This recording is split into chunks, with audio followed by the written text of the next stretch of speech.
सबका इस नए वीडियो में स्वागत है। अब हम गौरीकुंड से आगे चलेंगे और चलेंगे केदारनाथ। गौरीकुंड से केदारनाथ की दूरी 17 किलोमीटर है।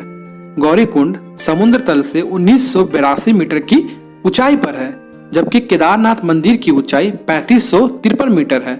इस तरह 17 किलोमीटर की दूरी तय करने में आपको लगभग 1600 मीटर की ऊंचाई चढ़ना होगा, यानी प्रति किलोमीटर आपको लगभग 100 मीटर की ऊंचाई तय करनी होगी।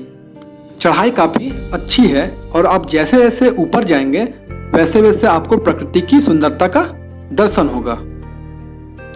गौरीकुंड से चलने के बाद आपका पहला पड़ाव जंगल चट्टी आएगा, जिसकी दूरी गौरीकुंड से 4 किलोमीटर है। यहाँ पक्का मार्ग बना है और चढ़ाई भी ज्यादा नहीं है। रास्ते में जगह जगह साइन बोर्ड लगे हुए हैं। रास्ते में पड़ने वाले नज़ारों की जितनी तारीफ की जाए वो कम है। जंगल चट्टी जाते हुए सामान्य से दिखने वाली चढ़ाई आपके हाथ पैर खोलने के लिए काफी है। केदारनाथ जाते हुए रास्ते में कई खूबसूरत झरने पड़ते हैं, जो आपको काफी आनंदित करेगा। घुमावदार रास्तों से गुजरते हुए बीच बीच में नीचे घाटी में बहती हुई मंदाकिनी नदी और दूर दिखाई देती बर्फ से लदी ऊंची ऊंची पहाड़ियों का विहंगम दृश्य आपको आगे बढ़ने के लिए प्रेरित करेगा। जंगल चट्टी से पहले एक हेलीपैड आता है, सीमेंट से बना हुआ दूर तक फैला हुआ एक बड़ा चबूतरा। इस हेलीपैड का प्रयोग अक्सर आपातकाल में किया जाता है। केदारनाथ जाते हुए रास्ते में पड़ने वाले पड़ावों पर केदार समिति की ओर से वाईफाई की मुफ्त सुविधा दी गई है, ताकि सिग्नल न आने की सूरत में भी लोग अपने सगे संबंधियों को यात्रा से संबंधित जानकारी दे सके। चढ़ाई धीरे धीरे बढ़ेगी।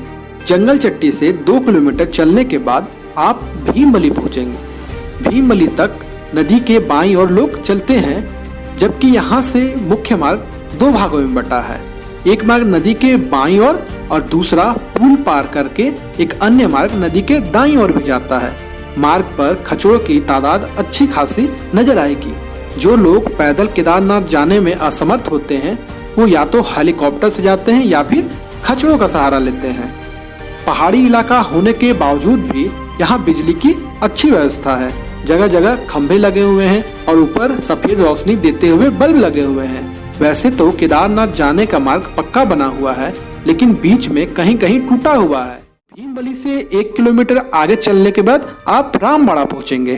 रामबाड़ा तक चलने में कोई परेशानी नहीं होगी, लेकिन यहाँ से आगे खड़ी चढ़ाई है।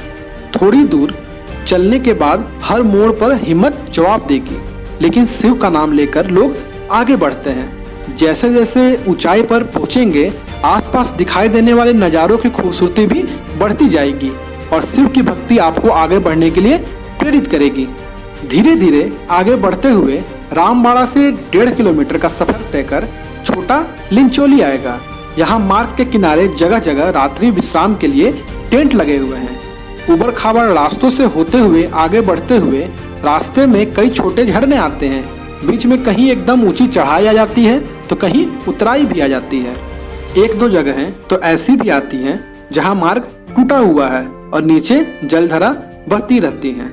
आगे बढ़ने पर यहां आपको कई पहाड़ियां दिखाई देंगी और पहाड़ियों के ऊपर मंडराता हुआ घना बादल। इन घने बादलों को चीरता हुआ हर 1 मिनट पार होता हेलीकॉप्टर। कुल मिलाकर बड़ा ही शानदार दृश्य। छोटा लिंचोली से 2.5 किलोमीटर चलने के बाद लिंचोली पहुंचेंगे। यहाँ से केदारनाथ जाने के लिए नदी के उस पार भी एक पैदल मार्ग दिखाई देगा, जो बीच में कई जगह क्षतिग्रस्त हो गया है। हालांकि वर्तमान में इस मार्ग पर आवागमन बंद है, लेकिन 2013 में आए प्राकृतिक आपदा से पहले केदारनाथ जाने के लिए वही एक मार्ग था। आपदा में मार्ग का बहुत बड़ा हिस्सा नदी में बह गया, जिससे उस मार्ग को बंद कर दिया गया।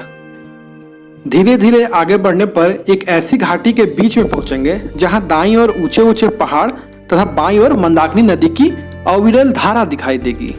लिंचोली से 1 किलोमीटर चलने के बाद छानी कैंप आता है। छानी कैंप पहुंचते पहुंचते काफी लोगों की हिम्मत जवाब दे देती है और उनका मन करता है कि खच्चड़ कर लें, लेकिन भोलेनाथ का नाम लेकर अपनी यात्रा जारी रखते हैं। छानी कैंप से आगे बढ़ने पर आपको एक समतल मार्ग दिखाई देगा। यहाँ से 2 किलोमीटर चलने के बाद दाईं ओर ऊपर पहाड़ी से गिरता हुआ एक झरना दिखाई देगा। इस झरने को रुद्रा फॉल के नाम से जाना जाता है। यहाँ से केदारनाथ घाटी ज्यादा दूर नहीं है। कुछ दूर आगे बढ़ने पर आप बेस कैंप पहुंचेंगे। केदारनाथ जाते हुए रास्ते में पड़ने वाले सभी ठहरावों में प्राथमिक चिकित्सा की व्यवस्था की गई है। बेस कैंप से केदार घाटी ज्यादा दूर नहीं है। यहाँ से बादलों की चादर ओढ़े केदार घाटी का एक विहंगम दृश्य दिखाई देता है। इस मार्ग के किनारे दोनों ओर जगह जगह अस्थायी टेंट लगे हुए हैं। यहाँ मार्ग के दाईं ओर दूर तक फैला एक घास का मैदान, जबकि बाईं ओर टेंट में बनी कुछ दुकानें नजर आएंगी। बस कुछ दूर आगे बढ़ने पर केदारनाथ बाबा का विशाल मंदिर आपके नजरों के सामने होगा।